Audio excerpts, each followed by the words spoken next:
parecer na indicação 34 de 2023, apresentado pela doutora Ana Ruth, que é sobre o projeto de lei... Vai para lá, deixa lá. Pode ir. Claro. Projeto de lei... Tá, perfeito. Projeto de lei 2.403 de 2019 e o projeto de lei 3.492, ambos da Câmara dos Deputados, que visam ampliar para 50 anos o limite de tempo de cumprimento das penas privativas de liberdade no Brasil.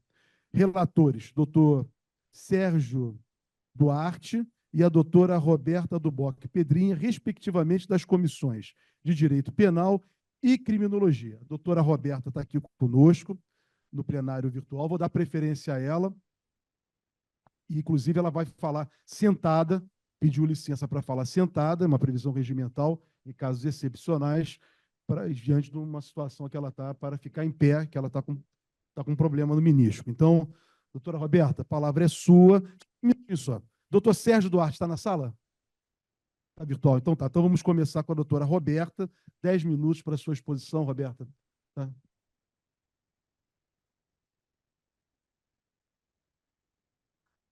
Dá para fazer um resumo? Cadê o tempo? Ah, tá. Pode ser 12? 12 minutos. Só botar o ponto central que a gente entende, aí dá para a gente votar. Os pareceres estão à disposição de todos já leram. Tá bom. Tá bom. Então tá bom. Com a palavra, a doutora Roberta Pedrinho.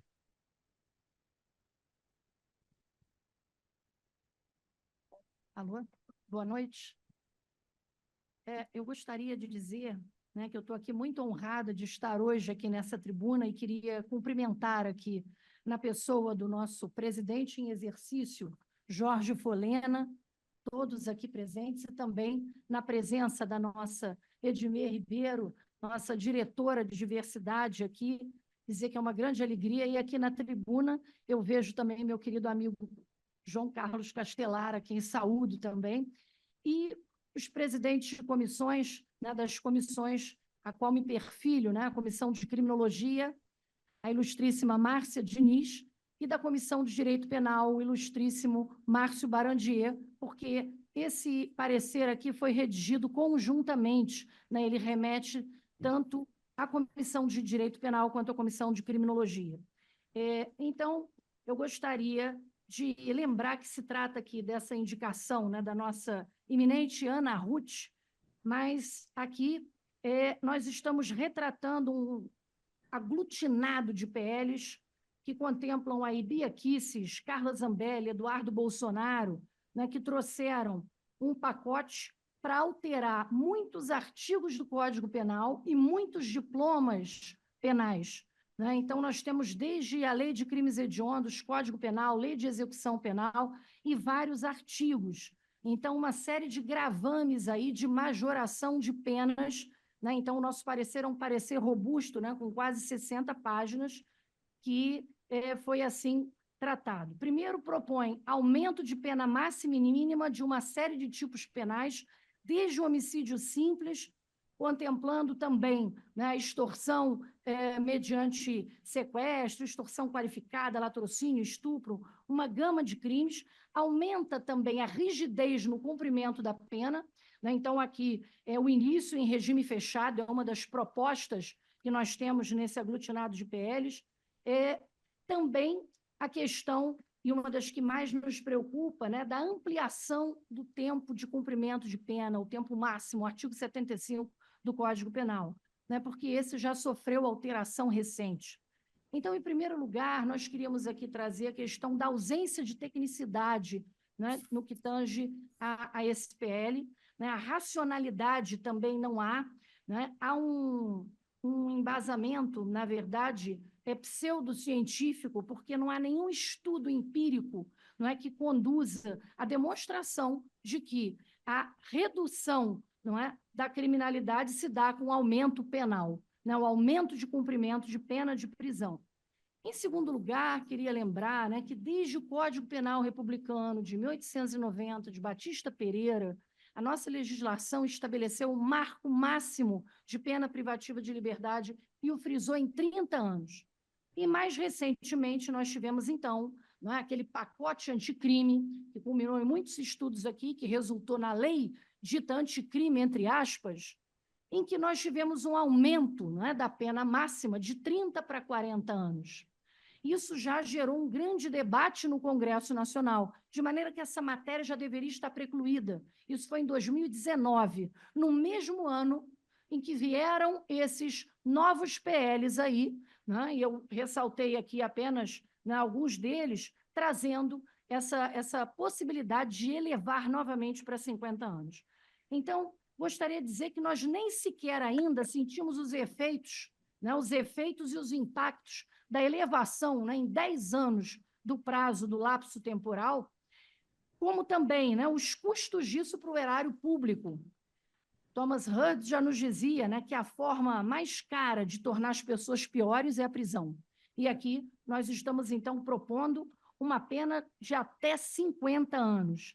Eu queria registrar que nós já estamos chegando no marco de quase 1 milhão de detentos no Brasil, né? Então, a justificativa deles para o projeto seria a impunidade. E eu queria lembrar que o Brasil é o terceiro país no planeta que mais aplica a pena privativa de liberdade, né? Em seguida, lembrar de um membro benemérito desta casa, né, da Casa de Montezuma, que nos adverte acerca da concretude, né, dos sistemas penais, que têm que ser lidos na sua operacionalidade.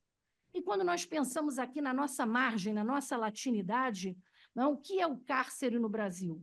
Ele é certamente o locus da insalubridade, ele é um lugar de desumanização, de reificação, de coisificação, de reprodução de desigualdade social, desigualdade essa, né, que se deu aí em 400 anos de um marco escravocrata, nos seus processos de criminalização e penalização racializada. Heleno Fragoso, né, e seu saudoso filho, ex-presidente aqui da Casa de Montezuma, ao revisar suas lições de direito penal, né, já nos advertia da aniquilação da identidade, o quanto a prisão degrada, degenera, macula, não é, o ser humano. E ainda assim nós insistimos nessa máquina de produção de dor e sofrimento. César Roberto Bittencourt, não é, há mais de 30 anos já advertia da falência desse sistema prisional. E vejam, esse emparedamento em vida, aquilo que Evandro Lins e Silva apontava, não é, como uma escola do crime, e mais do que isso, um caminho para a universidade do crime, o cárcere, porque a prisão ela não é, sem dúvida alguma, um fator criminógeno. A prisão ela produz violência, ela produz criminalidade. Não sem razão, nós tivemos tantas facções que surgiram dali, né? O crime organizado. Nilo e Zaffaroni, eles refutam, né, aquelas funções manifestas, as funções declaradas da pena privativa de liberdade, quando, na verdade, né, eles nos mostram que existem, sim, funções ocultas ali, ocultas no âmbito psicossocial, no âmbito socioeconômico, no âmbito político, né, com interesse, sim, de retermos ali um exército de excluídos do mercado, de retermos ali indivíduos numa vingança privado-pública nesse contínuo e, para além disso, os adversários do modelo. Lembro a todos, né, que os laços de solidariedade, de afetividade, família, amigos, há todo um esgarçamento das relações sociais horizontais, comunitárias, no isolamento carcerário, porque a prisão embrutece, não é? Ela produz ali também toda uma sociabilidade absolutamente violenta. Se Carnelucci nos dizia, não é, que uma das formas de nós aferirmos o grau de civilidade de uma nação vendo como ela pune seus piores criminosos, vejamos a barbárie que vivemos agora, naquilo que a Suprema Corte Brasileira já reconheceu desde 2016, né, no seu plenário, como sendo uma violação massiva e genérica de direitos humanos. De forma que, a partir daí, nós, então, buscamos evitar a reincidência que a prisão ocasiona, a superlotação, a ociosidade, essa pena tão aflitiva e cruel que não é preventiva, mas é reativa e produz mais criminalidade, onde nós detemos ali quase 50% de presos provisórios, né? Então, apostar nesse Estado penal, nesse aumento de pena máxima para 50 anos é uma medida inidônea, ilegítima e inconstitucional. Ela afronta a nossa Carta Magna na medida em que vários também dos seus princípios tratados que o Brasil é signatário são violados. Por exemplo, nós temos, sim, na prática, uma verdadeira prisão perpétua, porque se um indivíduo imputável, em torno de 18, 20 anos de idade, ele é preso e pode pegar uma pena de 50 anos, ele já sai dali com quase 70. E se ele tiver no intervalo de 30 a 40 anos, ele vai sair com 80, 90 anos, uma probabilidade de perspectiva de vida além da normal e da faixa etária máxima brasileira trazida.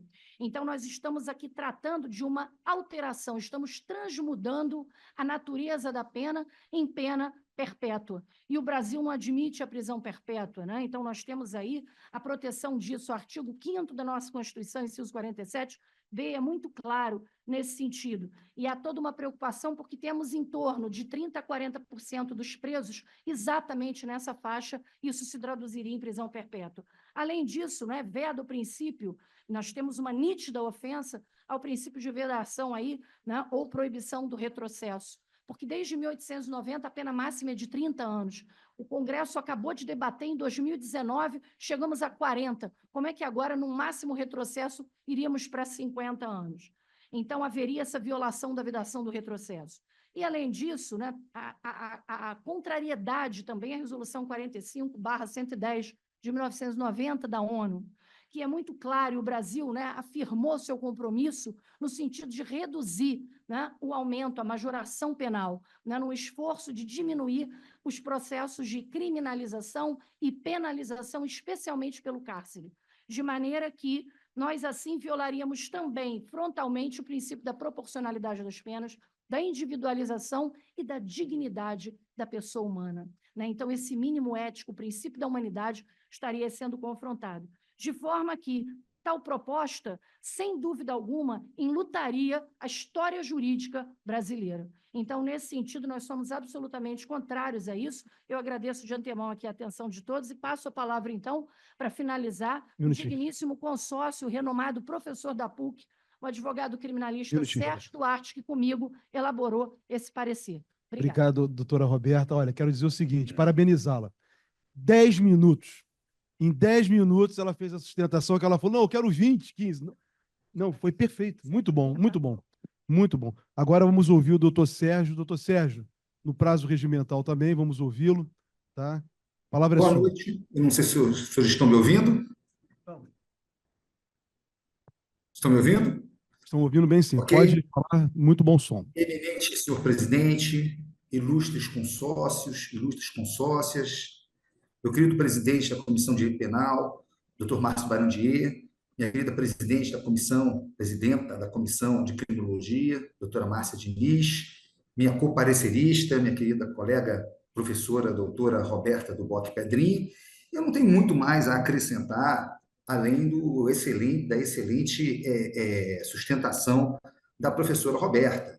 E o que eu poderia, talvez, ajudar também esclarecer que, no nosso ver, após a pesquisa que nós fizemos sobre essa proposta, que é, na verdade, uma proposta oportunista, eleitoreira, procurando surfar no punitivismo, no mais burro do punitivismo eleitoreiro, é que é uma proposta, primeiro, inoportuna, diante do contexto atual do sistema penal brasileiro, que configura, de acordo com a decisão prolatada pelo STF na ADPF 347, um estado de coisas inconstitucional. Diante disso, a proposta de aumentar para 50 anos o limite de penas me parece, na verdade, uma piada de mau gosto.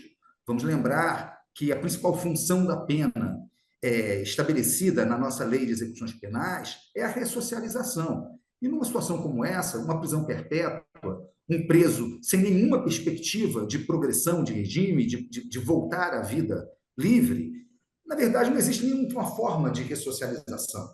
Então, nós estamos abrindo mão da ideia de ressocialização um pouco mais. Se nós continuarmos a evoluir nesse sentido, talvez um dia a gente ainda chegue na pena de talião, né? E nós não queremos retroceder. Então, na verdade, antes de mais nada, um projeto inoportuno. Gostaria de até lembrar as lições do saudoso professor Heleno Cláudio Fragoso, quando diante do limite de penas de 30 anos, né? Ele falava que entre nós, os condenados a penas elevadas são presos sem esperança, mortos-vivos que se transformam no ambiente deletério da prisão em cães danados, acarretando graves problemas à administração penitenciária. É ainda um projeto ilegítimo diante da manifesta inconsistência dos argumentos apresentados. Eu não vou descer aos argumentos apresentados, eles estão combatidos no parecer, não vou tomar mais o tempo dos colegas, só não poderia deixar de lembrar também que é um projeto evidentemente inconstitucional. Nossa Constituição veda a pena perpétua, nossa Constituição veda a pena cruel. Há aqui também uma violação ao princípio da humanidade, que está dentro do nosso sistema de garantias processuais. E que nós mais podemos dizer, né? Se trata de uma proposta manifestamente inconstitucional. E também a imposição do regime carcerário inicialmente fechado para toda uma espécie de delito já foi considerado pelo STF uma violação ao princípio da individualização da pena. Na verdade, a lei dos crimes hediondos, quando proibia a progressão de regime, foi considerada inconstitucional pelo Supremo Tribunal Federal, assim como o Supremo Tribunal Federal voltou a considerar inconstitucional também estabelecer um regime inicialmente fechado fora das regras do artigo 33 do Código Penal. Lembrando ainda também que aumentar o prazo prescricional para 35 anos significa estabelecer novas hipóteses de imprescritibilidade, além daquelas previstas na Constituição Federal, o racismo e a ação de grupos armados contra a ordem constitucional. Todos os outros crimes são prescritíveis de acordo com a nossa Carta de Direitos. E nem mesmo por emenda constitucional se poderia trazer novas hipóteses de imprescritibilidade. Por fim, lembrar a necessidade de, quando a gente vai pensar em combinar novas penas, até mesmo estabelecer novas condenações, que a gente não pense naquela pena ideal, ressocializadora. Essa pena, ela, na verdade, cada vez menos existe, ainda mais se a gente aceitar esse tipo de proposta que está sendo colocada aqui. Na lição do grande professor portenho, Eugênio Raul Zaffaroni, nós, ao estabelecermos novas combinações ou aplicar condenações, nós temos que observar a pena concreta, a pena que existe naquele país, naquela sociedade, a forma como aquela sociedade gere a punição. E a forma que a nossa sociedade gere a punição configura um estado de coisa inconstitucional. E nós não queremos o mais do mesmo da inconstitucionalidade. Por isso, a nossa posição, o nosso parecer é pela rejeição integral desse malfadado projeto de lei. Muito obrigado. Obrigado, doutor Sérgio. Muito clara a sua exposição, como a doutora Roberta Pedrinho também. Quer dizer, colocaram com muita clareza, né, a inconstitucionalidade do projeto. Em debate, a necessidade de debate, eu estou perguntando. Márcia, vai se inscrever, Márcia? Na verdade, eu vou representar a indicante, a Ana Ruth, que não pôde estar presente. Eu ia perguntar, ela falava por último. No final, se alguém... Debate. Não há nenhum debate, está muito clara a questão. Com a palavra, a Márcia representando, a doutora Márcia, representando a indicante, a doutora Ana Ruth. Obrigada. Bom, já tarde da noite já, né? Nos passamos dos nossos horários, então eu vou rapidamente parabenizar muito a minha querida amiga, vice-presidente da Comissão de Criminologia, Roberta Pedrinha, que mais uma vez deu um show de direitos humanos, de direitos fundamentais, de conhecimento de criminologia, enfim, nada a falar depois do que ela já nos ensinou aqui, sempre didática. Obrigada, parabéns, Roberta, um orgulho ter você com a gente. E também o Sérgio Duarte, que acrescentou o que precisava mesmo acrescentar.